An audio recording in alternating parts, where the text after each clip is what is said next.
Welcome, everyone. My name is Anjali Arondekar, and I am the co-director for the Center for South Asian Studies. And along with my comrades and colleagues at the Stanford Center for South Asia, I am delighted to invite you to our first event of the year in our series on futures. But before I begin and introduce our wonderful speakers, moderators, I want to say a little bit about the center and why we are here today. But first and foremost, I want to acknowledge the land on which UCSC stands as the unceded territory of the Awaswa-speaking UP tribe, the Amamatsun tribal band, comprised of the descendants of indigenous people who continue to work hard to restore practices on the land and heal from the historical trauma. And I say this every time I do a land acknowledgement, as many of my indigenous colleagues and friends remind us that it is not enough to simply utter an acknowledgement, and it is more important to recognize that an acknowledgement is not the same as a relationship. Land does not require that you confirm it exists or that it has been stolen, rather that you reciprocate the care it has given you.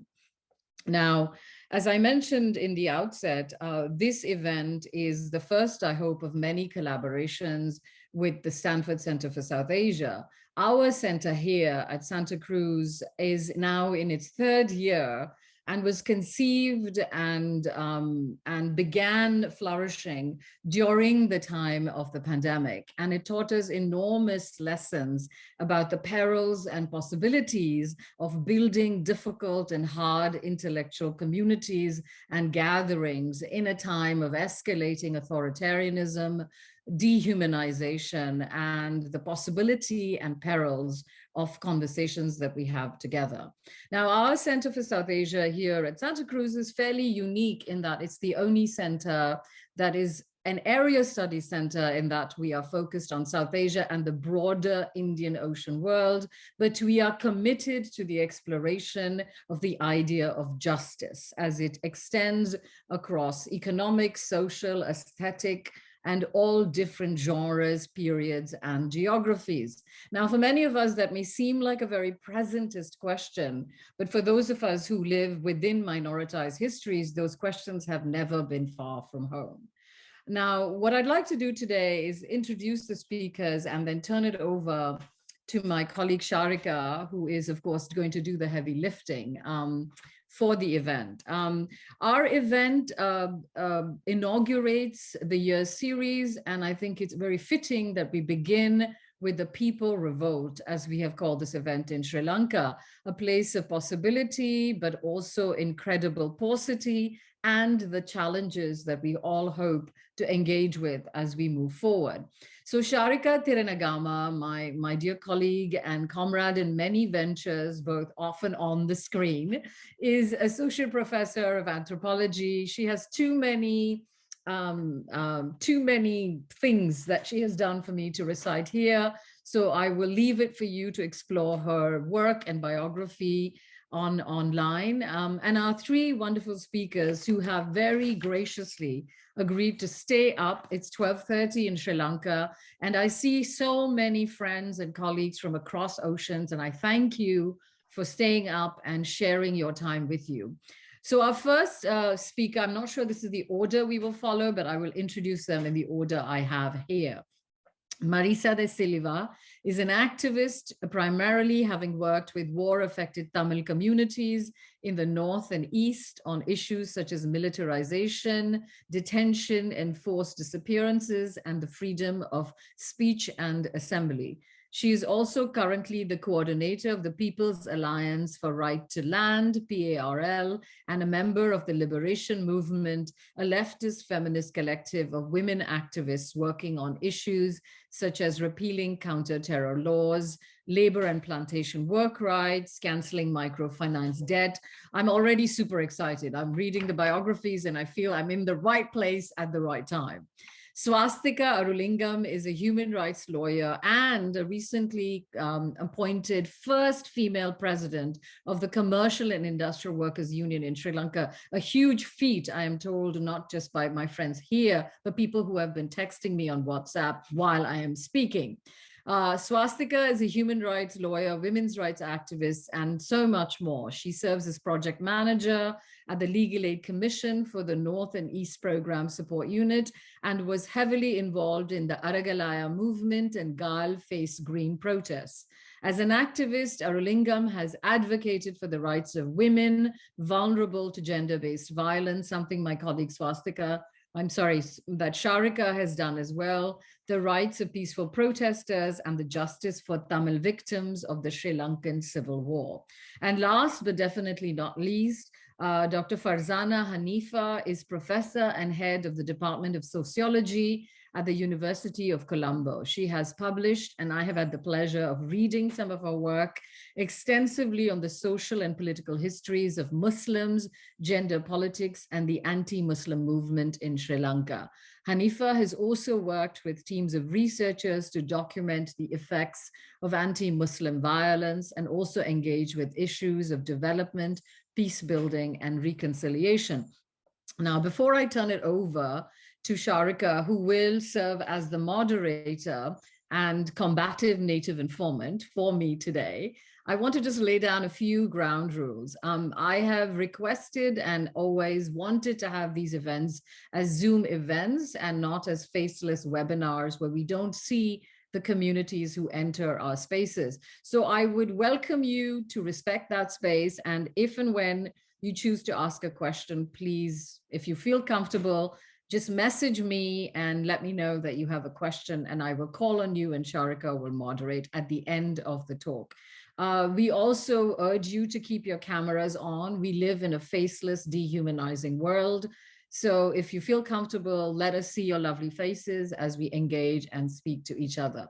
And again, last but not least, please message me in chat and let me know you have a question and I will put you in the queue and we will call on you at the end of our conversation. All right, Sharika, take it away.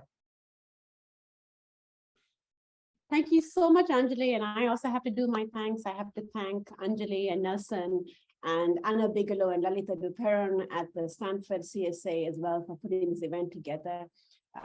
Stanford stands on the ancestral land of the Muekwama Ohlone, and I want to acknowledge that, as well as that I'm a settler on the ancestral lands of the Ramaytush Ohlone where I reside.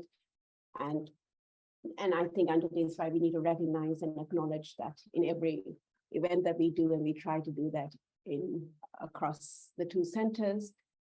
And let me just start by saying that, I'm really amazed and it's wonderful to see so many participants, and I'm very excited for this event. And we wanted to bring these speakers together and do this panel because, as some of you may know, Sri Lanka in 2020 entered an economic and political precipice where financial mismanagement and corruption, compounded by the pandemic, by the regime in power, especially by the then President and Prime Minister Rajapaksa, saw very profound economic collapse with rolling power cuts, enormous leaks in food prices and medicines and basic essential and chronic fuel shortages. All across Sri Lanka then and now, people are starving. But the political regime in question was not just about economic collapse. It's a heavily militarized state that's responsible for the incarceration, deaths, and disappearance of thousands, especially minority Tamils and Muslims, and on this occasion was unable to manage the crisis by reaching and mobilizing ethnic nationalism and securitization for majority Sinhalese. So we're here to talk about these small-scale protests in February 2020 that turned into ever larger protests and the setting up of stable protest sites across Sri Lanka, but especially at Gal Face Green in Colombo, a space that used to be for ordinary people to stroll along the beach, but in the last few years has been ever more increasingly swallowed up by Patel's embassies in the new state secretariat. The protests are amazing. They saw the resignation of Prime Minister Rajapaksa, President Rajapaksa, the occupation of the presidential palace and other buildings by ordinary people. It was and is an extraordinary protest movement, largely ignored by the international media, but undertaken by Sri Lankans for each other. And they did bring together a very disparate mix of people from different classes and political sensibilities. And while largely Sinhalese, also with the presence of Malaya, Hill Country Tamils, Muslims, and some Sri Lankan Tamils, and other minorities. And there weren't clear leaders, but there were many groups and fronts. And, we also bring this panel together at a point when things look really dire again. The protest sites were dismantled. The MPs elected as their president, Ranil Wickremesinghe, who was still in parliament for his party, despite losing his electoral seat in the last election. And as president has promulgated emergency rule, brought out the military, arrested those who were seen as protest leaders, especially student leaders, and most recently declared all kinds of public spaces in Colombo, many of them were protest sites, as high security zones guarded by the military. And it's really, I mean, this is kind of a very broad brush account, but this conversation, I hope, will actually open up many of these issues for people who are actually there. I'm just here to moderate and be the faraway observer as I was this year. And I think that it's in these moments of hope, fear, and struggle that we invite our speakers today to talk about the people's protests.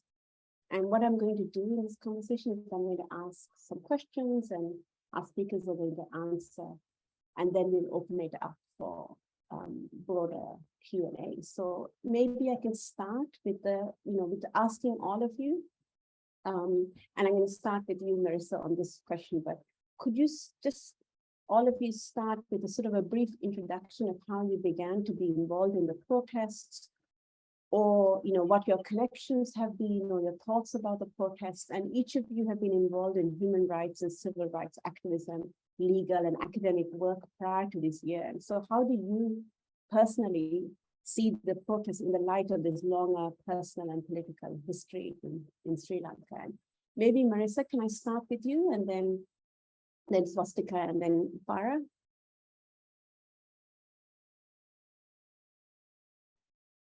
Okay, Marisa, I'm going to get you to unmute. So sorry. Yeah. Hi.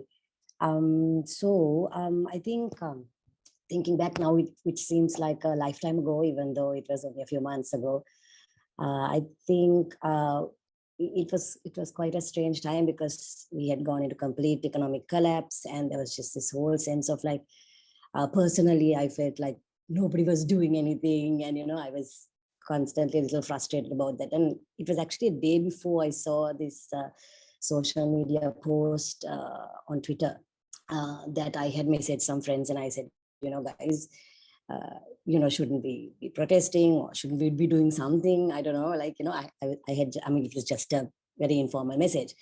And then on suddenly, there's this 6 guys who had got on the street in Kohola, one of a suburb near Colombo.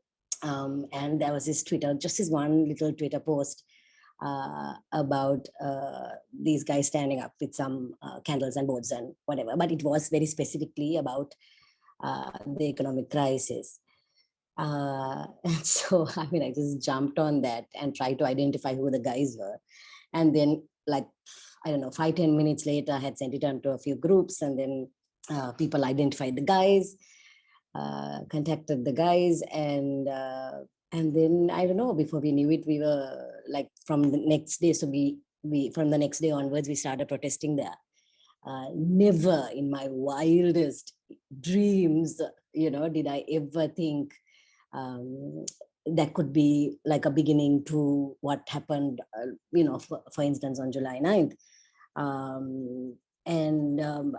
I don't know, I think because on a normal day, in all the time that we have been, I have been an activist, if we had 50 people at a protest or 100 people at a protest, it was like a miracle, So thinking of having hundreds of thousands of people on the street was never even in the wildest imagination. So so then the Kohola ones took off quite well, went on for about a month. But in the meantime, lots of other, these little neighborhood protests started. And so that went on for about a month. and then a month or 6 weeks, and then you know, Golface came about, and then many, like almost everybody, you know, joined the larger struggle. But also because we had a fuel crisis and people couldn't quite travel that freely, people maintained the neighborhood ones also. And then, of course, you know, the rest is history, I guess, in that sense. So yeah, that would be how I got involved in this struggle, even though at the time we joined it, we didn't really know it was going to turn into anything like it did. So yeah.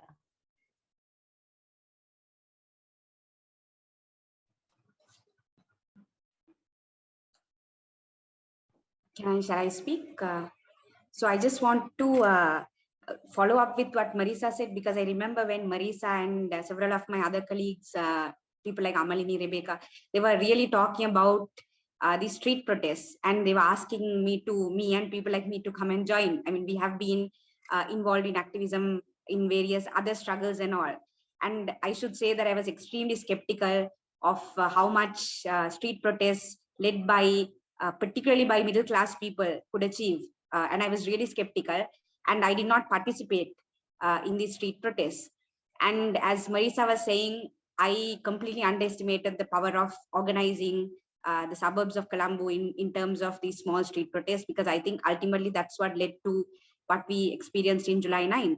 But my involvement in the whole Golface struggle started with the incident in a place called Mirihana, where the presidential residency was there. And once again, it was started off as a neighborhood protest where people gathered around the president's residency, and they started protesting the lack of fuel, electricity, that we did not have electricity for hours. So people just started protesting for that. And then, of course, because it was outside the president's house, it became violent. The STF, the Special Task Force, was called on the people. Police was called on the people. So it was obviously became very violent, and several protesters were injured. So the next day morning, I got a call from one of the protesters' spouses saying that they have been badly beaten and there is no legal representation. So can someone come? So when I went to the police station, there was 40-50 people arrested, badly injured, and there was no attention on that incident. And then a group of us lawyers got together, and we managed to alert the rest of the legal profession. And by the time, I think the legal profession also was feeling the pinch of the economic crisis. There was no fuel, electricity was an issue, courts was not functioning properly. So on that day, almost nearly 400 lawyers turned up. It was almost historical, where they defended these protesters. And I was also part of that lawyers movement. So I think that is how I got involved in the Golface struggle. And as Marisa said, even at that point, no one really expected that July 9th was going to happen. Farah?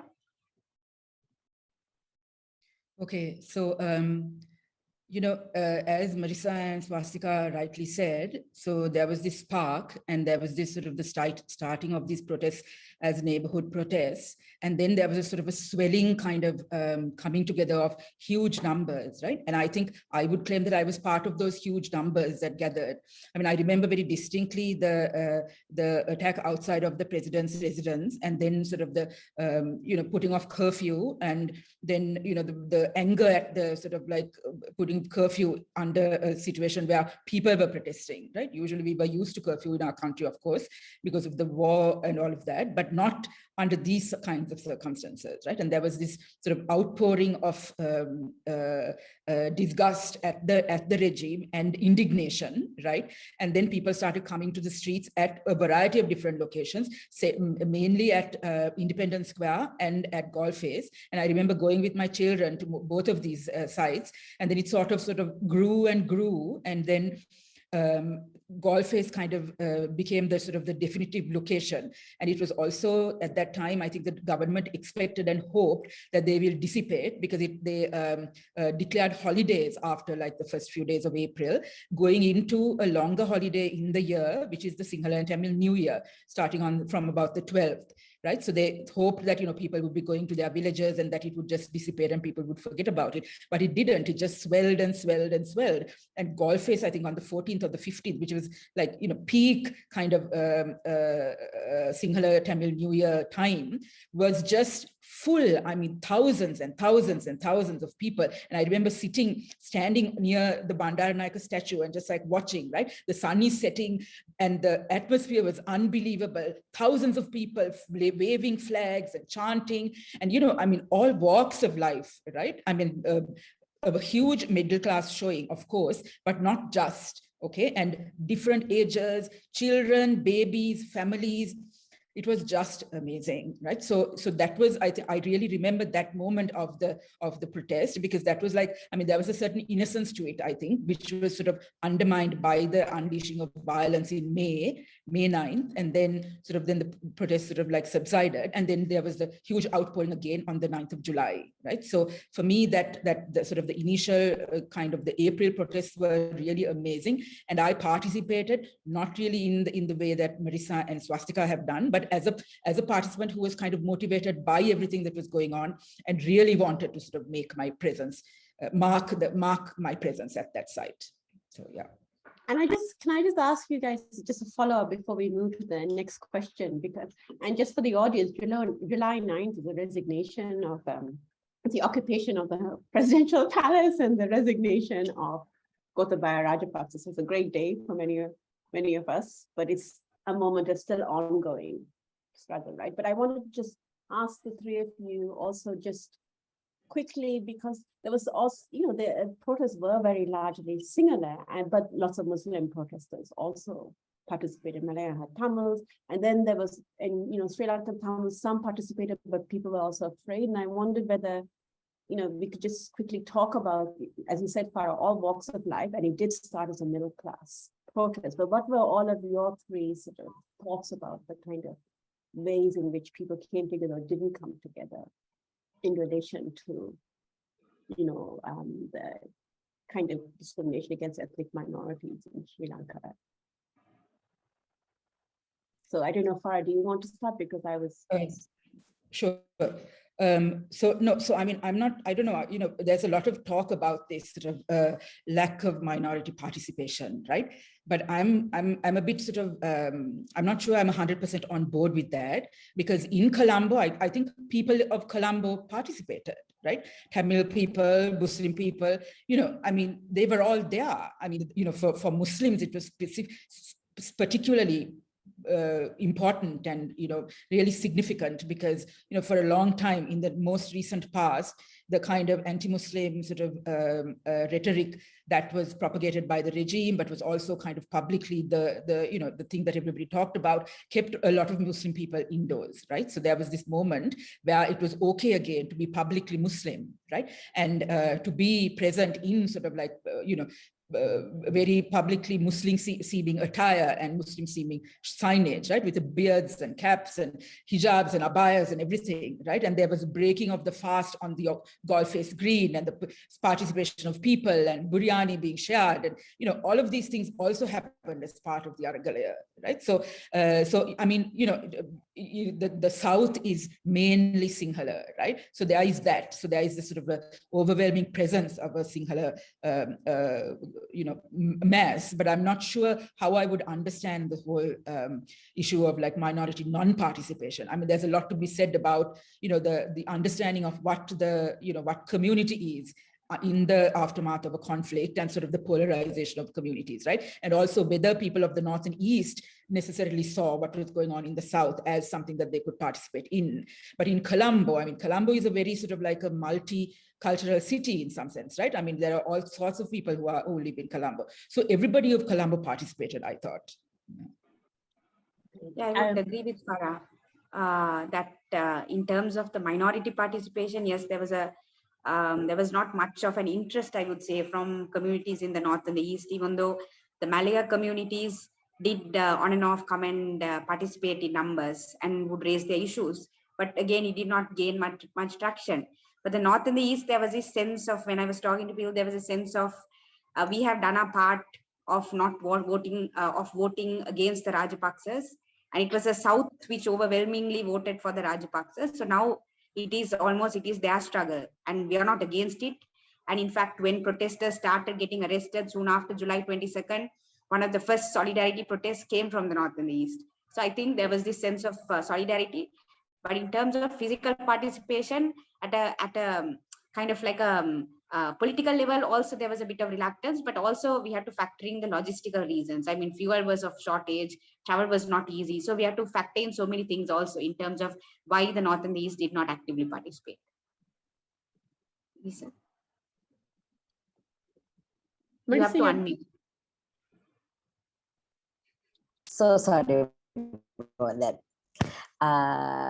Yeah, no, whilst I agree with both Swas and Farah on that, just want to add one thing, which is I think my sense of also I felt the North and East, or maybe I would say more the North also didn't participate in a big ways. I mean, one is because struggle is not new for the North and East, right? So struggle is something that they have been doing for decades and decades and decades, and for the most part alone. So I think there was also that sense of, hey, we have been suffering. Yes, of course, economic crisis is hitting us as well, but we have been struggling for our lives, for our, rights, for our basic language rights, rights to live. And for the most part, the Sinhalese have not supported and not stood in solidarity. So there was that sense of like, this is nothing new for us. And sure, okay, by no means are we trying to sabotage your efforts, go for it. But are we going to risk our lives again, considering we are already living in a time? I mean, even if you look at it now, when say activists and protesters are called into the CID from the South, many of the Northern activists are called to the TID, right? That is the Terrorist Investigation Division versus the Criminal Investigation Division, right? So there is always that very stark difference between the communities. So that's one. And two is, if the whole thing went lopsided, which it is doing right now, where repression comes in, most often it would be, again, minorities who face the wrath of the state. I mean, yes, of course, now with the students, because they are the latest, public enemy number one, or whatever it is, because it's the left and the students that are now under attack. But if the Tamils and Muslims potentially had come in overwhelming numbers, they would have also been very much part of, being taken first in terms of repression, and they know all too well that happens, in terms of surveillance. Even after they protested, as Swas said, in solidarity, as soon as the, students were arrested, they did come into surveillance and, were questioned or called into a CID or TID or whatever. So I think those also are concerns that the North and East had, in my opinion. Yeah. So thank you very much. I feel like I should also make a little plug for those of you who are Sri Lankans. The Rajni Thiranagama Memorial meeting today is having a workshop on the people's protest. It's in Jaffna itself. So there are some things that are happening also in the North and East. So any of you who are able to go, please do go. But I mean, maybe I can ask my second question, because actually Farah's question, answer really prompts that, because I wanted to ask each of you to single out just one or two moments that really stood out to you about Sri Lanka's, crisis or protests, and why these are meaningful. What Farah said was very moving about standing there in golf fields. And I also, for me, the moments that really stand out from afar were exactly Eid being celebrated in a different way publicly. And actually, the other thing for me, Swasthika, is seeing you on a camera doing an official press conference about the people's protest. That your viral video where you came on and said that this is these are people's spaces. They don't belong to the state. These are people's spaces about the presidential palace. So I mean, these are some of the moments that I really remember. So I'm glad that I can ask you guys, to just tell me about some of these moments. And it can be about the protest, it could be about the crisis as well. So Swasthika, I don't know if I can start with you. I think I want to speak about the struggle itself, the Golfe struggle. One of the defining and turning moments of the struggle was May 9th, when, due to the pressure which was building up, the Prime Minister at the time, Mahinda Rajapaksa, who was considered to be this invincible political figure because of the fact that he won the war in the north, he was forced to resign from power. And his political almost entitlement was so much that he did not want to resign without giving a message saying that if I resign, there would be violence. And in fact, he brought in protesters into official spaces, and he kept protesters there, armed protesters, not protesters, armed men. And he brought armed men on these protesters, or rather he created this clash before he resigned. So on May 9th, there was violence unleashed on unarmed protesters in Galway, and I was watching on videos coming through WhatsApp. It was just really scary and horrendous to watch, and I believe Marisa was there when Galway was attacked. And one of the things I think Mahinda Rajapaksa, in fact the entire ruling class in our country underestimated was the pull which Galway had, and the hope which the space Galway held for so many people, particularly around Colombo and even in districts closer to Colombo.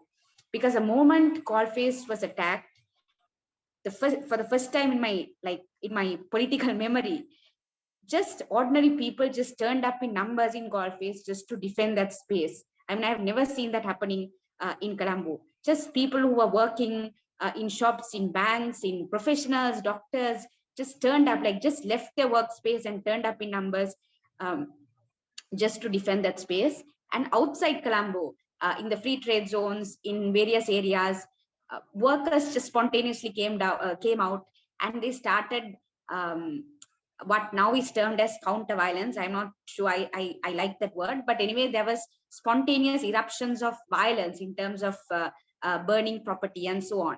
So this was kind of in a sense where people came together to defend what they see as a space of resistance and hope for change, which Galway has become at that point.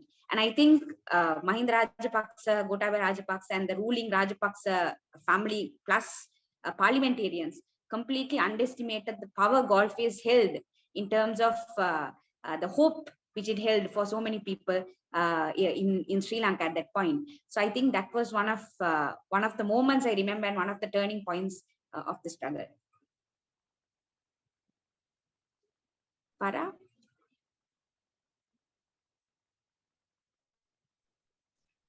Okay, so I just want to say something that is connected to what Swasthika just said.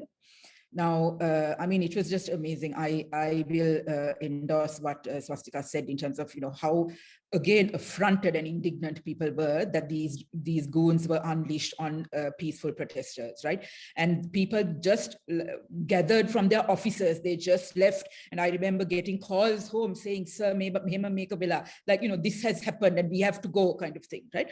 So, so it was just an amazing response, okay? But one thing that I think must be said also is that I think the unleashing of violence on the protesters at that time was intentional, and while it was also to indicate that Mahinda Rajapaksa, this was his kind of last hurrah kind of thing, maybe, but also I think it was intentional because the government could not actually manage a peaceful protest. They didn't have the tools, right? They didn't have the language, they didn't have the kind of the capacity to respond to the kind of protest that was happening at Galway and elsewhere, right?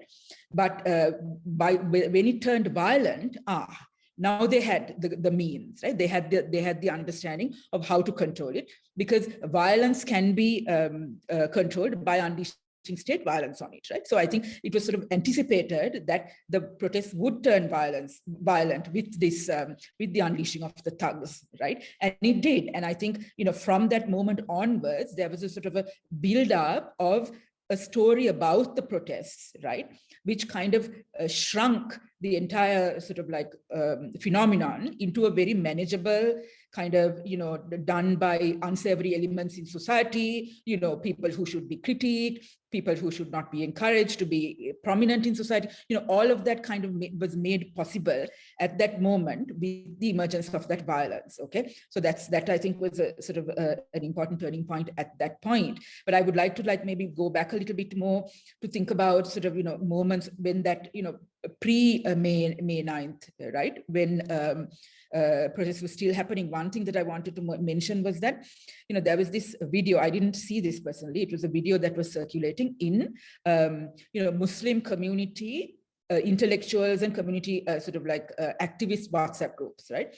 There are very few women in those groups. It's mostly men. And, this was this video of this woman who was in niqab, hijab, abaya, and niqab also, but sort of doing a chant, go home, go to the chant. She was doing it, right? In a very high-pitched kind of really grating voice, she was doing the chant, right? And the comments under that were all like, women shouldn't be behaving like this. What is this? It's not okay. Tell your women not to be doing these things in public and all of that. And it was amazing for me because the woman had already done upon in the aftermath of what had happened in April 2019, and in Golface she could do this and she could do this and she could not care about like all these pontificating men. So that for me was also an important moment. Yeah.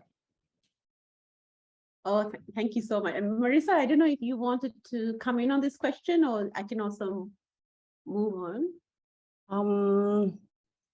Yeah, I mean, I think there were many memorable moments, but I think for me, it was during a march of the students, actually. Once we were walking and walking and walking and walking across Colombo, because the thing with the student protests is they never tell you where you're going, right? So only they know. And that also only a few students know, only the leaders. And that is, I guess, that is their protocol for security or whatever it is.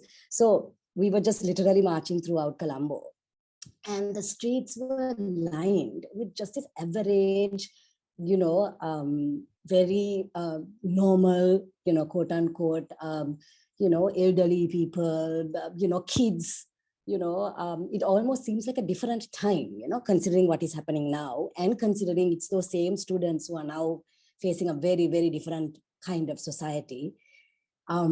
They brought out there was this old man who brought out a freshly made tray of drinks, and he just walked through the students and was like handing over these drinks to the students. Then you had like random vehicles stop, and there was this, mega bottles being brought out and given to the students. And then there was this, of course, this Jayaveva, which is like, long live, or I don't know, is that the right translation? Long live the struggle, or I don't know. Anyway, some interpretation of that, yeah. So this Jayaveva, Jayaveva, that kind of thing.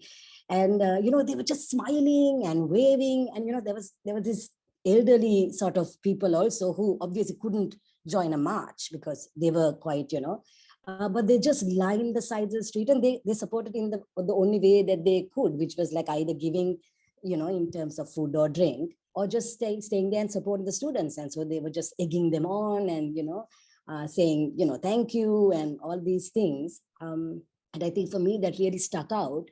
One, at the time also that it happened, it stuck out, but also now in retrospect and how things have changed so drastically, it particularly stands out now, because we really need that support again to come back, because it's a really dangerous time for the youth and for the students now. So we need that public support from the general public again, across the classes, which for multiple various different reasons, which I presume we'll go into in the next couple of questions, things have changed a lot. So I think that was quite memorable for me. And in the sense that students are being arrested under the Prevention of Terrorism Act. Exactly. And the lack of support for them in this time. Yeah, and I think that brings me to the next question, really, is because, there was the people's protest and the occupation of the presidential palace, the resignation of the president, but then the current president was elected by the MPs, not by the people. And as I said, he lost his political seat, right? He didn't have an electoral popular vote anymore, and you have all of these things going on right now in relation to the politically elected structures. But during the protests, people were looking at these boards, right, of all their MPs, and there was some sort of attempt, a lot of talk and about what MPs could do, what could the current politically elected structures do. And I wondered now for all of you, what do you think now is the relationship of protesters to the politically elected structures that we have in place in Sri Lanka right now? I don't know, Farah, do you want to start with that? Yeah, so I'll kind of maybe take off from what I said with regards to the May 9th incidents as well. So the government, I think, maybe the audience here knows, is cracking down, as Marisa also said, and is also, so the repression is ongoing, the arrests and detention and the use of the PTA, which maybe Swasthika will talk about a little later. And so there is a sort of controlling the understanding of who the protesters were and what the protest movement was, right? Now, for me, in April, the whole country was protesting, right? We were all protesters. And now suddenly we have this narrative of particular protesters, right? Like, students from the, parties, particular parties, two sets of student parties are protesting. And then there are all these sort of like, there's this whole narrative of drug addicts who are also part of, the protesters within Golface. And so there's a kind of a shrinking, right, of who the idea of the protester was. Okay, so even now when we are talking about, and even when you frame the question as, what is the protester's relationship? Now I wonder about what that is also doing to our conversation about who the protesters were, right? So for me, the way I understand it is that, there were certain people who were organizing the protests, but by and large, the participation in the protests was, almost universal among sort of the communities in Sri Lanka, right? I mean, particularly in Colombo, the participation was huge. And so, when I think about protesters, I think about the, entire communities of people, right? And not just people who were organizing. So in that sense, the kinds of things that were called forth by the protesters, the people in power were tone deaf and have continued to be tone deaf to that, right? Now, for instance, the election of the president, for me personally, was kind of shocking because, I mean, the conversations around the protests that we were all part of was to do away with the executive presidency, right? And then we have a celebration of the president being suddenly elected, right? No, that's not where we were supposed to go, right? We were supposed to have some figurehead interim president, right, who would negotiate a sort of a transitional government until we could figure things out to, have an election and go forward, taking along, the kinds of things that we were protesting and asking for, right? So they undermined that whole process by electing Ranil Wickremesinghe, who has absolutely no legitimacy whatsoever, right? And then now continuing the sort of the earlier system of like the SLPP in power, right, with only him changing as a figurehead. So, I mean, clearly he has a deal with the larger Paksas. He's clearly taking forward the agenda that used to exist, but dealing with the protesters as well, right? So really nothing has changed in terms of what the protesters and, all of us were asking for, other than the really important resignation of the president and the prime minister, right? So a lot is still to come, right? And I think we need to keep in mind that a lot of us have not forgotten, right? What we want changed, we have not forgotten. I talk to my students, they have not forgotten, okay? We have public meetings about people's councils. That's going on, right? That is also always about how, completely out of touch our political elite is with the reality of what is going on in the country, right? Constantly, we are constantly talking about that.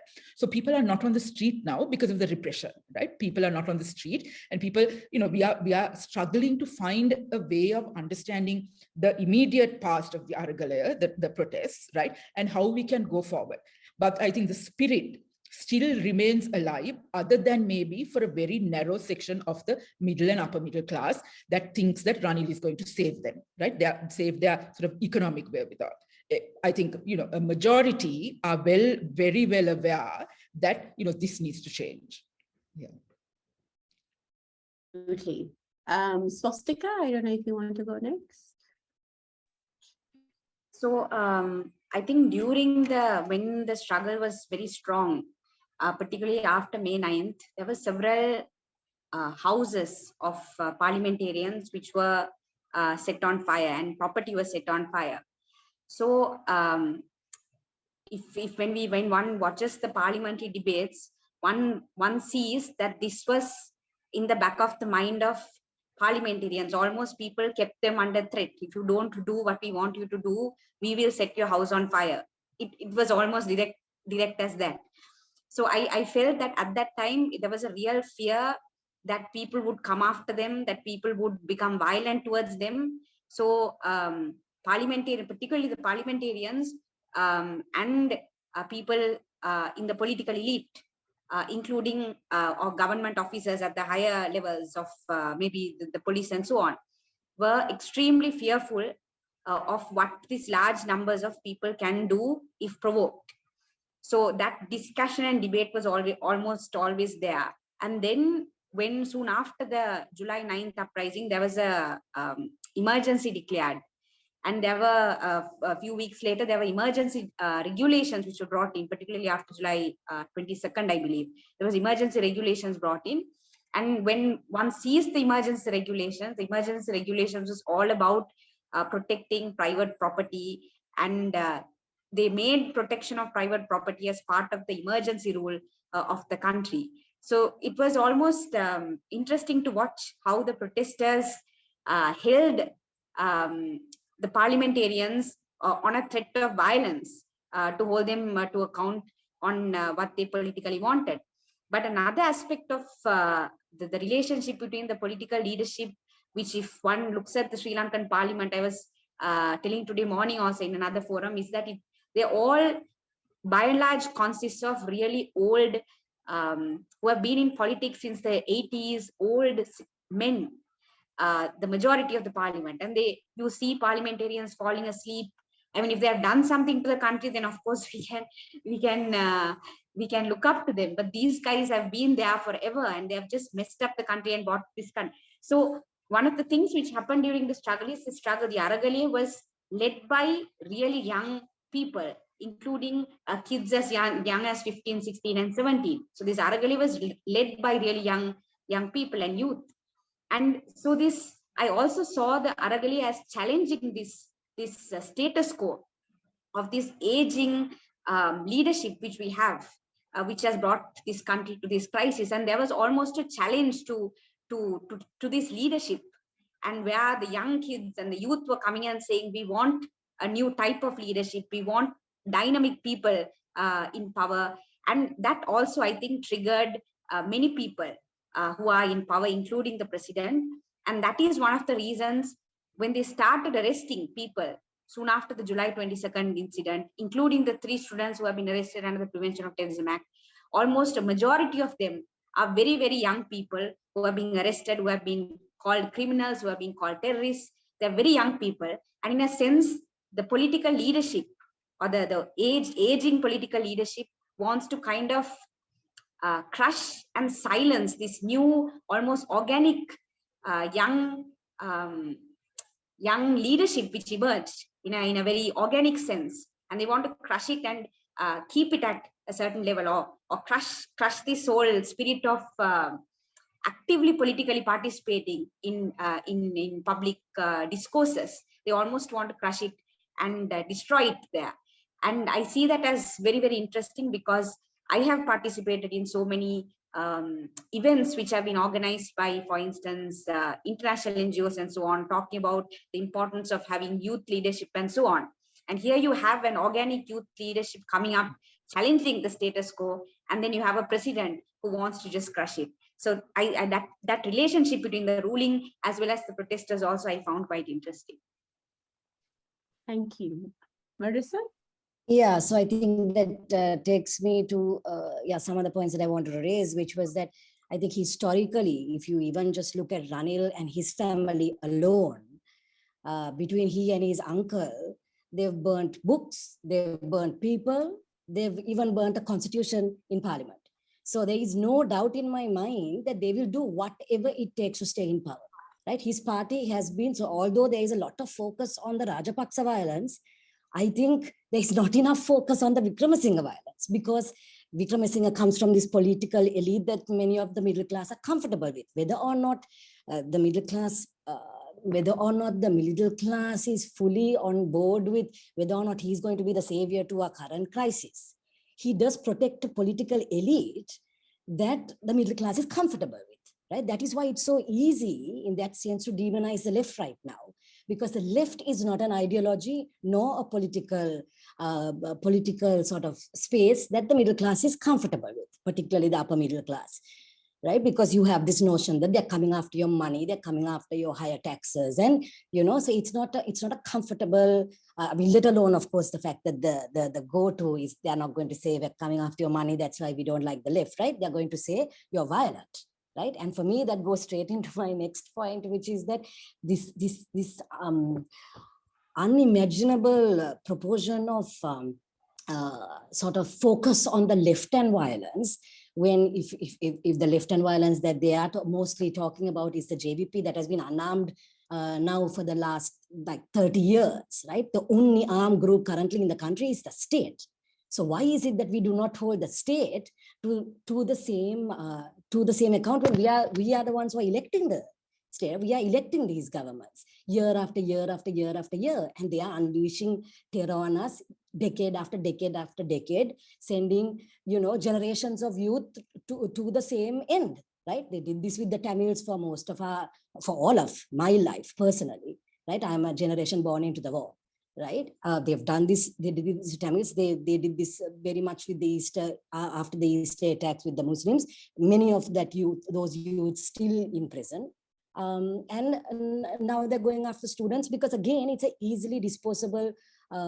If you're really going down to the sort of brass tacks, they are left. They are mostly from lower and working class, right? And it's easy to demonize them. And also, you don't have much middle class support for them. That is it. Like if you look at a profile of all of those arrested since Ranil came into power, particularly, there is nobody from the middle and upper class. You have like about a handful of people that have been taken in for questioning, right? But there is nobody who has any, I mean, unless of course they were randomly taken from a protest, but that too, again, quite a handful only from middle class. So then again, it's very easy to keep the middle class comfortable. You've given them fuel temporarily, you've given them gas, right? And you're not taking anybody from that class, right? So then, like, there's no opposition. So it's very easy then you just pit each other against each other. You say, the left versus everybody else, they are potentially violent. They are going to, let alone coming after your money part of it. The fact that they are, prone to take arms, and, you get all these like sort of voice clips about, even very recently, you have these voice clips that have been merged together. You take like voice cuts from like start and the end of a press conference, you put it together, and you say, oh my God, look at what the left is saying. Oh my God, they're threatening to hit someone with a helmet, right? When you have armed forces, right, who are there to repress us, right? So this whole thing is topsy-turvy. It's the complete, the understanding of violence is completely on its head. And until we realize who the real, I try to refrain from using this word terrorist, but in this case, I am comfortable using it on the state. Until we realize where the actual terror lies, I think we're going to keep going around in loops where they are able to pit us against each other. This divide and rule right from the time of the British. I think we have nurtured, our leaders have nurtured and run through our blood. So even though we have hundreds of thousands of people who came on the streets on one day, now again, they're able to break us down so fast and so soon. So I think that to me is where we have historically gone wrong. So I want to move soon to audience questions. So I'm going to ask one big question, but I want you to answer it very quickly, if that's okay, because I think you are. So just, what do we see? What do the three of you see looking forward? I think all of you have started touching upon that right now, but not just the bleakness, but also what are the possibilities that are there. So Marisa, I'm going to go backwards through you, so like you and then Swasthika and then Farah, and then we'll open up to questions. So yeah, so in terms of, I mean, bleakness, I think we painted quite the picture. But I would still like to believe that that there is a significant, as Farah earlier mentioned, to whatever degree, whether the outpouring of it is on the streets or not, there is to a great degree this sort of need to either question the status quo or potentially to change the kind of system, the kind of relationship to power that we have. And so I'd like to think that that avenue is building slowly, where you are looking at alternate structures of power, where we don't place all our hopes and dreams on these mostly men who we elect into power, and then after that for 5 years they do nothing that we want, and there's nothing we can do about it. You know, so this whole cycle of absolute failure and this sort of absolute disempowerment of the voter, I think that structure needs to change. And I think these ideas, there are certain ideas that come out about these people's councils, you know, I mean, we don't know exactly how those are going to look like because they're still in a very, very baby days. But even that, I think, is interesting and exciting in a sense, because you're trying to create something completely new, and potentially something that can keep, even if Parliament remains as a system, that you can keep pressure on them, keep them accountable to people, not just once in 5 years, you know, for instance, and that you can continue to pressure them to keep to a people's mandate, which at the moment we don't see in Parliament. We do not see that representation in Parliament, and we don't see an accountability. So I think in that sense, I am hopeful that we might be able to, of course, knowing Ranil, he will try to crush that as well. But I mean, it's left to be seen. I think there is, in terms of the future, one of the things which our leadership cannot ignore is the changing political consciousness amongst people who would otherwise not have even thought of, for instance, the Prevention of Terrorism Act.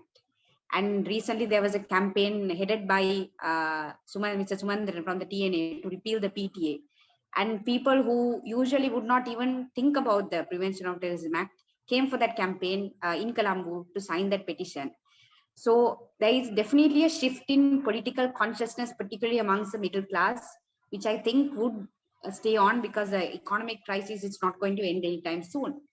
And that is also why the government is coming up with new tools and strategies to crush whatever is coming forward. For instance, today morning, we just filed a petition against a bill called the Rehabilitation Bureau of Rehabilitation, which essentially is the construction of camps or rehabilitation center or camps, which is run by the military, and where they are legally sanctioned to torture people and incarcerate mass groups of people and torture them. And the act actually almost blatantly says this. I mean, I've never seen such an act in Sri Lanka before, where it so obviously and blatantly just says that you have a right to incarcerate groups of people and torture them. And this is being passed as a legislation in the Sri Lankan Parliament, and it's now we have challenged it before the Supreme Court. But so the government is coming up with various new tools and strategies never before seen in the country. Before, they would at least try to hide it and say, no, torture won't happen and things like that. But here, the act itself openly says torture is permissible. So what has been happening as illegal maybe 5-6 years ago, what the government is now trying to do is make all those illegal acts legal, so that they could use these new legal tools to crush whatever is coming. And what is coming is going to be based on economic, material conditions of people, which is going to be really bad, because right now food crisis have set in. Nearly 6.3 million people have gone into food insecurity. Wages are stagnating. Our business elite have refused to increase wages despite the rising cost of living, almost more than 90% food inflation as at last month, and still the wages have stagnated. So uprising is going to come, and the government is already preparing in terms of investing in law enforcement, in investing in the military, in investing in legal instruments to crush this uprising. Thank you. Farah? Yeah, I have only a very small thing to add, because I agree with what Marisa and Swastika said. Just that, the government is also not stable. That is another thing that we need to remember. Ranil Wickremesinghe doesn't have unconditional support, and the SLPP, who he depends on for his survival in parliament, is also fracturing. So there are lots of things happening simultaneously. So some kind of change is in the offing. Hopefully an election, but that's really not clear. So I'll just stop there. Thank you so much. And I think, I'm holding up for a fully demilitarized state as well, but, wishes for horses. But I'm gonna invite Anjali back in to sort of take kind of questions and answers and sort of fade back a little bit. But I'm yes, thank you. Yeah, thank you, Sharika. I was taking a lot of notes because of echoes and resonances of what is happening in India and Pakistan, but also because of the particularity of the Sri Lankan question. I have a question, but I have a comrade here, Prashant Bhardwaj, who had a wonderful question. So Prashant, why don't you take us away? And I would really urge you to turn on your camera when you ask your question, if you can, so the speakers can see you. Look on the top and you'll see the person who's... Prashant, go ahead, please. Great. Thank you, Anjali, and thank you, Sharika, for organizing and sort of hosting this event. And thank you to the speakers for such great engagement with this important topic. My question may be a little bit naive. I'm a professor of economics, so I'm not used to thinking about a lot of these types of issues. Some of this may have been touched upon by the speakers themselves, but maybe I would like a bit more of a cohesive frame to this. And I would like our speakers to maybe expand a little bit more about what makes some protests legitimate and others sort of illegitimate. And I was thinking about this in the context of the fact that the protesters in Sri Lanka entered the presidential residence, which to me drew parallels, at least in action, to what happened on January 6th in the US. I found myself cheering for one and being horrified at the other. But other than my own feelings about it, I don't have an objective way of thinking about why these similar actions being taken across two different contexts by people who may legitimately feel that the people in power are not working in their best interest, why are they different? And how do I think about this in a succinct way that helps me maybe justify my own feelings that are different across the two spaces? But thank you.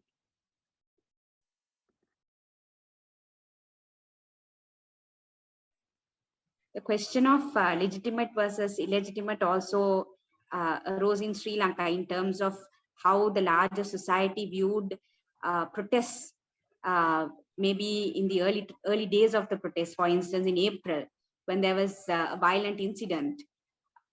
The legal community, particularly the lawyers, were willing to defend that violence. And they did not question the legitimacy of, should we defend a protest which had physically violent elements to it. There was no question coming from the legal community at that point, because they were also physically invested in changing the regime, because there was no fuel, there was no electricity. And then you turn almost 1 month later, when fuel comes, when electricity comes, and there is violence on the streets because of, or rather counter violence because of the violence which the state has perpetrated. And then you found the legal community raising all kinds of questions about legitimacy, about violence, about should we defend violent protesters or not, when the same legal community 30 days ago defended a violent protest without any question. So I think the legitimacy and illegitimacy of a protest in terms of the larger community entirely depends on where the community stands in terms of moral, political, and social, and even, I mean, in the case of Sri Lanka, economic status or condition. And when people are uprooted because of material needs, which is, I believe, like a fundamental basis for any kind of struggle, when they are uprooted on material conditions, then I think people are willing to overlook what under normal circumstances they would consider illegitimate. And that's what I learned from the lawyers' participation in the protest, that the lawyers found at one point what is legitimate, despite there was physical violence and all that. When they became materially comfortable, they suddenly thought themselves this adjudicators of what is legitimate and illegitimate. I think that is how I would answer your question. Can I add a little bit onto that, course, Sharika? Are we okay? Okay. No, sorry. and we are a good South Asian crowd, so feel free to interrupt. There's no protocol of non-interruption. So. No, so on the whole question of, sorry, Prashant, is it? Sorry, I can't see you. Yeah, okay. Legitimate versus legitimate. I think even when you look at within our country alone, there are certain protests that for the longest time have not been seen as legitimate. I mean, actually the longest running struggle in this country is the families of the disappeared, of the Tamil families of the disappeared in the North and East, right? And for the longest time, that has been seen as a legitimate protest by largely the South, because it's seen as tainting the image of the country, tainting the fair name of the war heroes, quote unquote, right? So when it comes to legitimacy, I think it's also largely to do with who is affected, who is impacted, right? I mean, one particularly ironic thing that happened was how everybody, particularly with this struggle, wanted to run to the UN, right? I mean, it's like every second person, like, what can we do internationally? Can we go and protest outside the UN, blah, blah, blah. But when the Tamils were doing it, it's like they are such traitors and they are bringing their name to the country. And, how can they do this? And, it was a war. These things happen in the war. These things happen in the war, like, war crimes, mass atrocities. Yeah, sure. So, I mean, it's a huge, I think it's a largely to do. I mean, I'm not saying, for instance, that people, the repression that's happening now is trivial. Of course not. Go to the UN, of course, protest it. But I'm saying how we see it, how we see the exact same action is so very different depending on who is impacted, right? And depending on where the framing of it lies. So that's what I would add to what Swaz says, because it also happens within our country and has continued to happen within our country for decades. Thank you. My auntie Fernando's next, but I'm going to take my privilege as one of the organizers to ask a question that I was really struck with, particularly, actually all three of you addressed it very differently, which is the question of class and minoritization. So Swasthika, you said something which I was thinking, which is you were a bit ambivalent about the initial outset of the protest because of the class component, and you sort of said, well, this is a middle class thing in the suburbs, and is it really a protest? And then Marisa, you talked about how middle class people aren't really impacted, or upper middle class people, in the same ways because of their attachments to the political elite and their attachments and their refusal of the left, right? That they see the left as. So there seems to be like a tension in your own comments about what the particular role of the middle class is, not in perpetuating their status quo. I think that we have established, but in somehow breaking away. What is particular about this moment in which this narrative of the middle class, and you have the behemoth of India next to you, where there is no sign of a national protest ever happening. So we look to Sri Lanka in some ways to find these ruptures, which we clearly cannot. And then Farzana, my question for you is about the what you said about the presence of Muslims within these protests. And I, of course, know and have learned a lot from your work. The tokenization of Muslims comes from both sides, right? From the left and the right.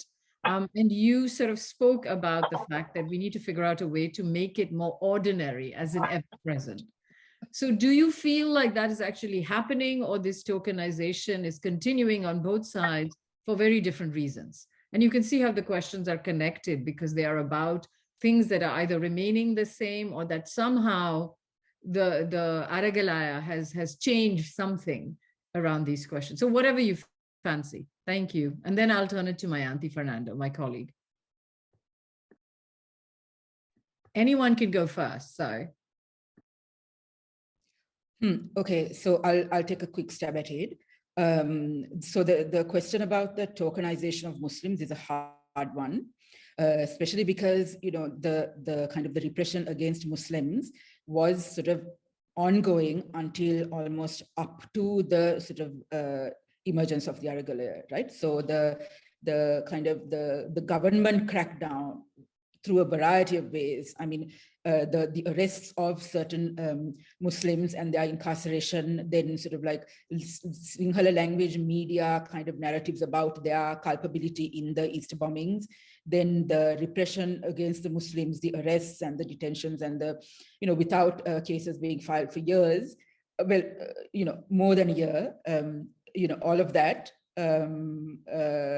So that was all ongoing at that moment, right? So, I mean, I think for Muslims, you know, tokenization of themselves, right, is a possibility at that particular moment because of the sort of the sort of intense narrowing of space. Okay, so escaping that is only now happening, right? The shift in emphasis from, you know, towards sort of an anti-government kind of rhetoric was really celebrated by all Muslim communities that I am familiar with as a sort of a release, right? I mean, I could see it in the faces of colleagues that I would meet after 6 months, you know, after the Aragalaya had sort of, because the Aragalaya somehow kind of undermines the legitimacy of the Rajapaksa narrative regarding the Easter bombings as well, right? So with the undermining of the Rajapaksa narrative, there was the possibility of thinking about it in different terms and the possibility of thinking of Muslims in different terms, right? So all of that was happening at the same time, but it's still, I think, really, really new for a lot of people, and, you know, to be celebrated. There's breathing space and all of that. But I mean, the token inclusion of Muslims and all of that, I mean, I think most Muslims would be really okay with it because, you know, at this moment it's just so new and so kind of welcome in some sense, right? So yeah, so I would say that, and just a little bit more about the left. I mean, so the middle class and the left, right? I think the middle class's sort of awareness of you know, the fact that it needs to commit to the kind of society that it wants to live in, which is not just about it being able to consume, right?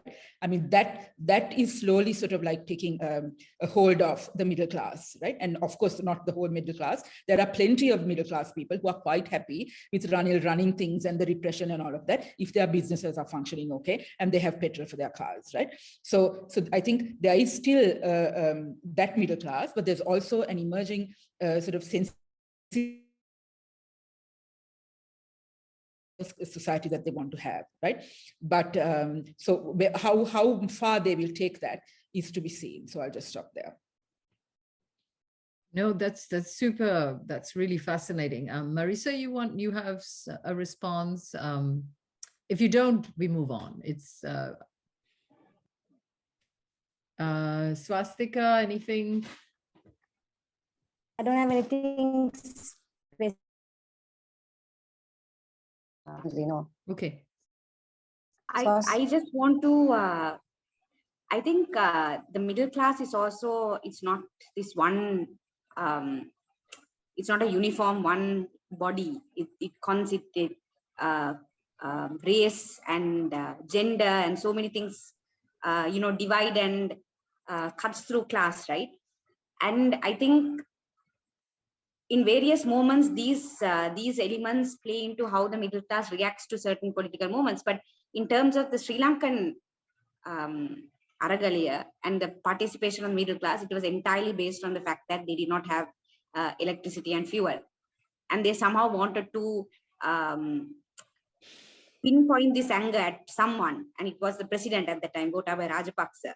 And that's why this Gota Go Home slogan also came. So that's like a overarching, like a larger picture of the thing.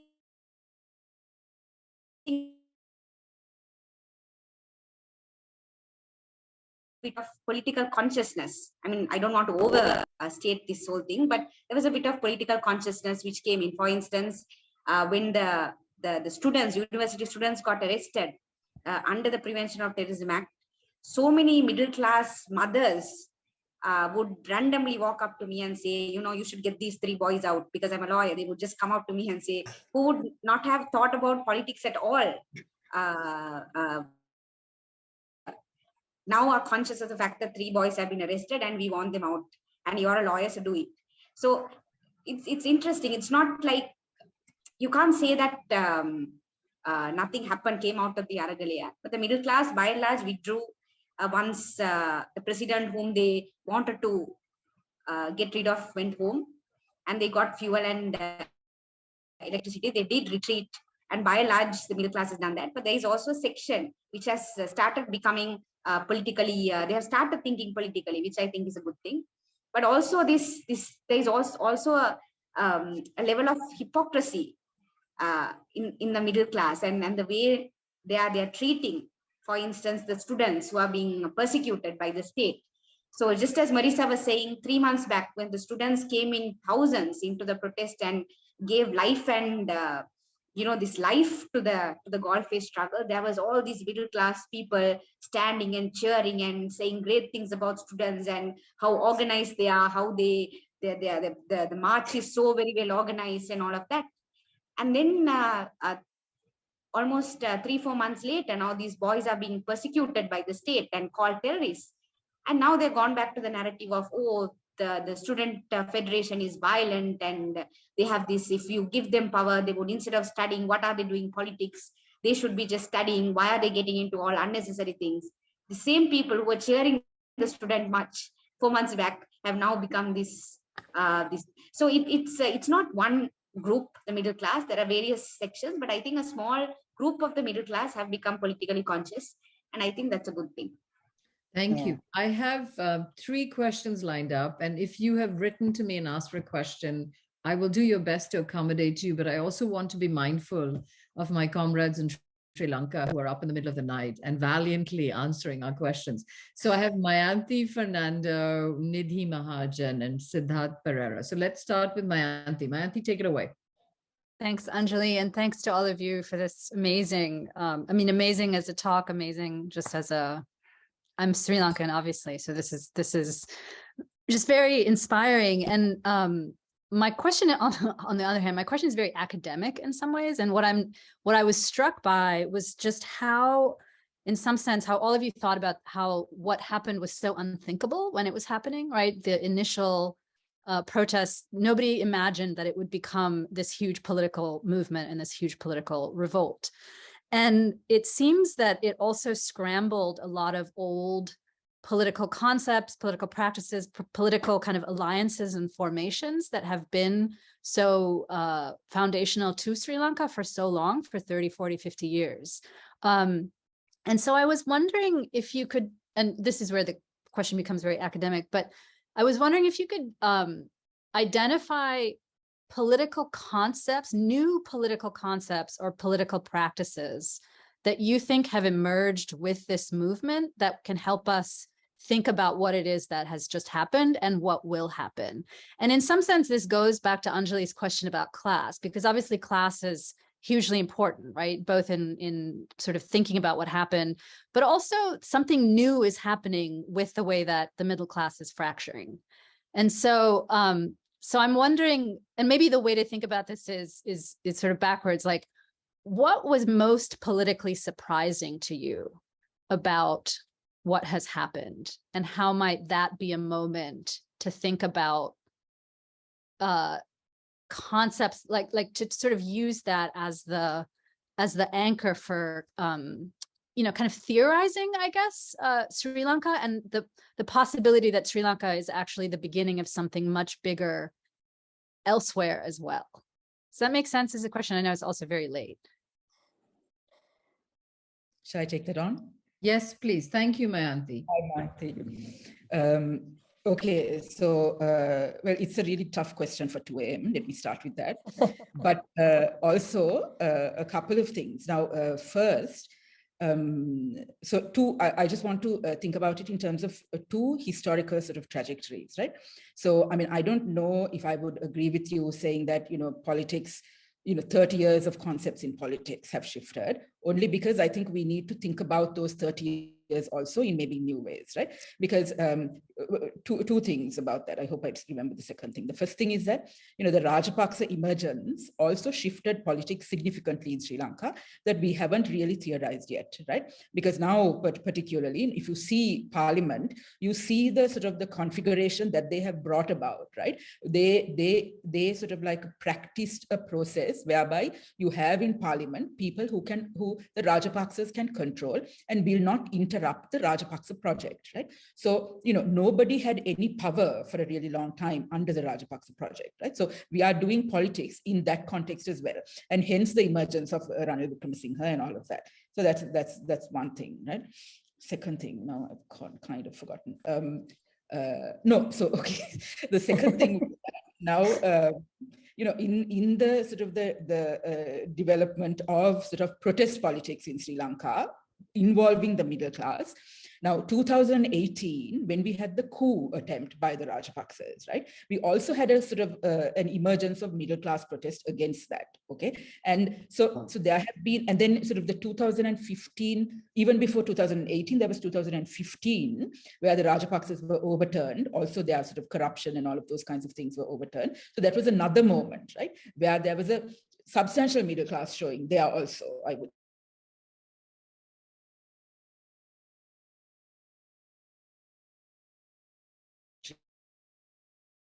So I think, if you incorporate all of that into an analysis, then in some sense, this is not that surprising, right? This is not that surprising. And this is sort of almost an inevitability in that arc. There's an almost inevitability in that arc.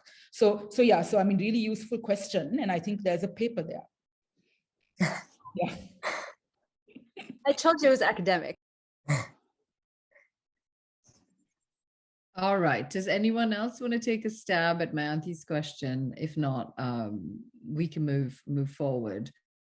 All right. We have my colleague Nidhi Mahajan. Nidhi, will you ask your question, please?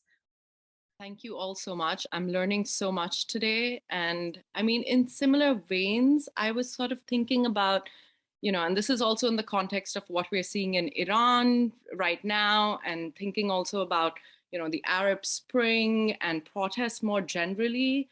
I'm also thinking about the farmers' protest in India and kind of what you're seeing. It might be too early for this, right? Like in some ways, these protests, you don't know what might end up happening. But I was struck, Marisa, by your response to the question about legitimacy and illegitimacy, and whether there's a kind of way in which protesters, right? This might be smaller groups of them, are coming to a new kind of recognition of or reframing of the conflict and the war.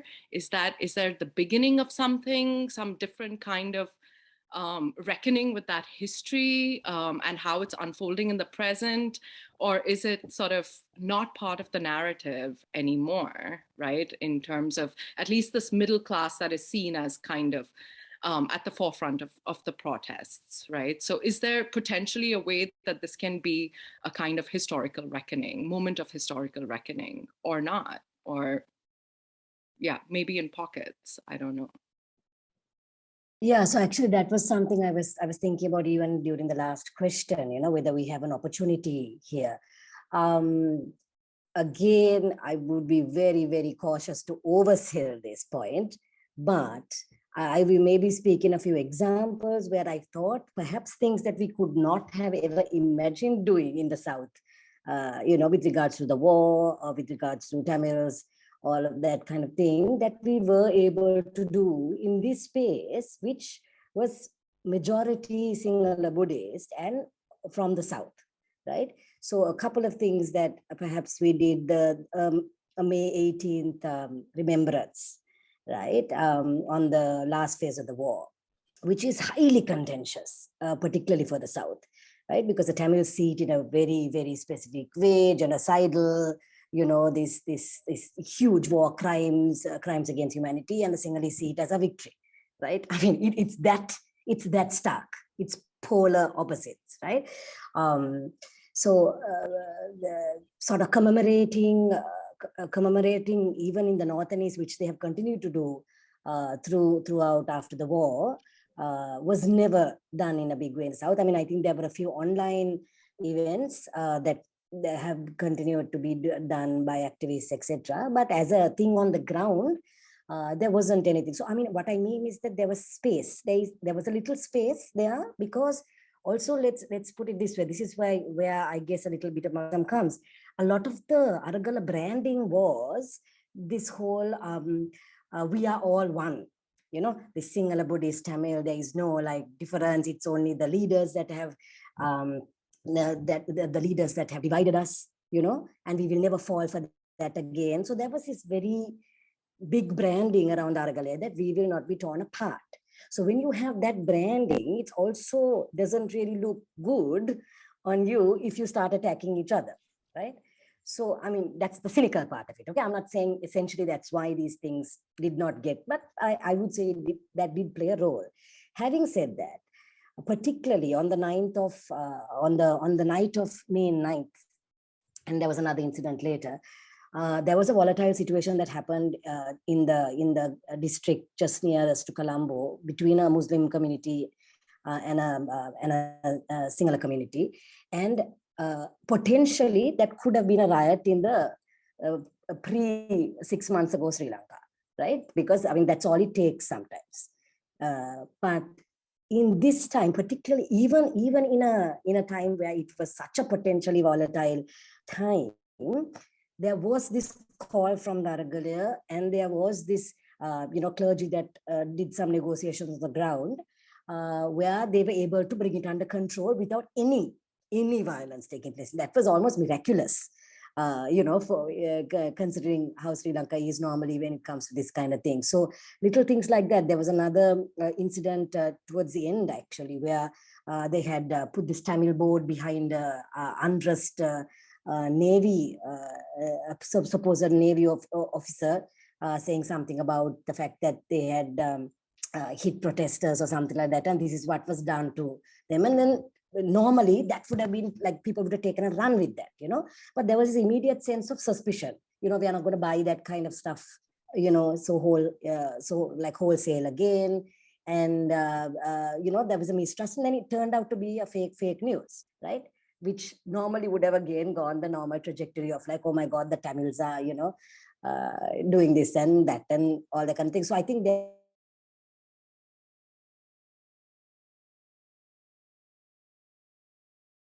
take some news, like you had Isapriya's board brought in, Isapriya is this LTT who was a journalist for the LTT who was raped and killed by the military, which was like an untouchable topic before, but suddenly you have a board of hers being brought by the journalists and kept in Golfest throughout the 4 or 5 months. Her board was there at Golfest, something unthinkable in the South before. So you had these little moments, which I guess we would have to see how long it will last or whether we can further it.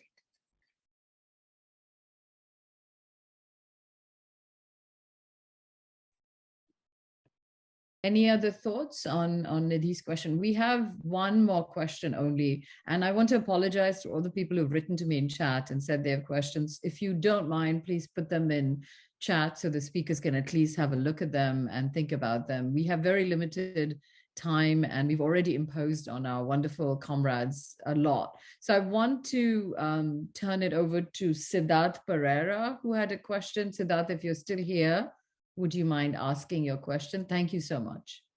Yeah, hi. So thanks to everybody. So my quick question is, let me kind of state it quickly.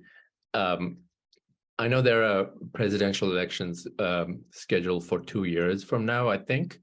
And given the protests and what happened the last 6 months or a year, are there new leaders emerging that you are confident of being able to solve some of these key problems of the country, and then also kind of represent minorities as well? And if not, what can we do about, shining a light on some of these leaders that can take this task on? Thanks. Thank you, Siddharth. It's a question of futures in a more literal way, but I think a question that's perhaps worth thinking with. Thank you for asking that. Anyone has, Sharika, you are part of this conversation, so feel free to join. Any thoughts about future leaders, future? Your silence is making me nervous because it echoes what I feel about what is happening in India. So I think there were emerging, there were new faces which we have not seen before in political dialogues and discourses in Sri Lanka. Very new faces for the first time. So in a sense, there was a new political, or there is a new political leadership which has come about. But whether that would translate to success in electoral politics would entirely depend on whether they are able to get the adequate finances. And the Sri Lankan media is controlled by various sections of the political elite. So when it comes to electoral politics, the Aragale was supported by the media, but when it comes to electoral politics, there is a big question on whether the media would equally support these new young leaders who are emerging. So there is a political leadership in terms of struggles, in terms of questioning the status quo. But I'm very skeptical of whether within 2 years' time, whether that leadership would be nurtured to take up electoral politics and maybe enter parliament or even run for the presidential race, because it's very much tied to the question of finances, very much tied to the question of media, and which is controlled by a certain class of people, a very, very small class of people in Sri Lanka in terms of Sharika, will you meet? Yeah, sorry, Swasthika, please go ahead. So yeah, that's how I would see that. Yes. Yeah, thank you. Marisa and Farzana, any thoughts? Yeah, definitely agree with Swas on that. With the one added caveat that, I mean, I guess a lot of the sort of, personally, a lot of the ideology that came forward from the Aragalia that resonated with me was left ideology. And I think Sri Lanka is still far away from, I mean, I don't think it's only Sri Lanka, I think universally, the capitalist project or the neoliberal project has been able to successfully, demonize the left enough for everyone to feel cautious about going left, right? And when we say left, there's a spectrum of left, but people don't want to touch anything there. Although actually, if you really look at it, a lot of people who are talking now don't even identify as left, but have left ideology. So it's very strange that you don't want to have, you have almost this self-censorship or this sort of self-denial that you have left ideology, and perhaps the left ideology is potentially the solution for most of our troubles right now. But there is this such a brilliant project that again is done by the ruling elite in order to retain power, that people are reluctant. So even if, for instance, you did have a left party that could manage to get some media support and perhaps secure some funds, you'd still have a problem of where voters will agree with you, but still be nervous to vote for you. So because they have, bad history with the armed left of the past, or they just have this belief that the left really is not a current viable sort of system. When the capitalist project is what crushed it. I mean, that's why we don't have a viable. They always say would give us a sort of example from the world. And nothing sounds viable because it has systematically been crushed by the capitalist project. So there is also that. Thank you. I'll just add one small thing to that. I'm a little bit more hopeful in terms of, because, the age of this political elite that we have, and, every day they seem to be showing us how totally out of touch they are, right? So that has to, show some result, I think, and I think it will. But my greater concern is that, I mean, the left that presents itself as the potential political alternative, I'm not sure how sensitive that left is to ethnic issues, right? So that for me is a concern also. Yeah. Thank you. I'm glad there is some version of a future sort of there within many of these protests. And I just want to signal that there are other people who we didn't get to who asked important questions about the ethical governance model that youth are demanding, and then about the kind of role of poetry. And Sharika has reminded us that Nirmala, who is here, had sung a beautiful Tamil version of Faiz's Hum Kagaz Nahi Dikhayenge, and I should have done better to try to persuade her to sing her glorious version for us, but perhaps for another time. I want to thank all of you who are here from across oceans and time zones for joining us in this gathering of possibility, peril, and most importantly for me, feminist futures. So a big thank you to Marisa, Farzana, Swasthika, and Sharika for joining us, and Jai Bhim to all of you for coming. And please join us as we do more events on the questions of justice as we move forward. Thank you, and see you very, very soon. And I want to also thank everybody. Sorry for my very Sri Lankan moment, but we're all here. But I also wanted to say thank you to all. And I'm a Tamil, so I had to learn to say this for do the singular pronunciation very well. But Jai Viva Aragalayata. Thank you so much for having us. Jai Viva. Thank you, and good night to you, and for the rest of us, we have a long and promising day ahead of us. Okay, thank you.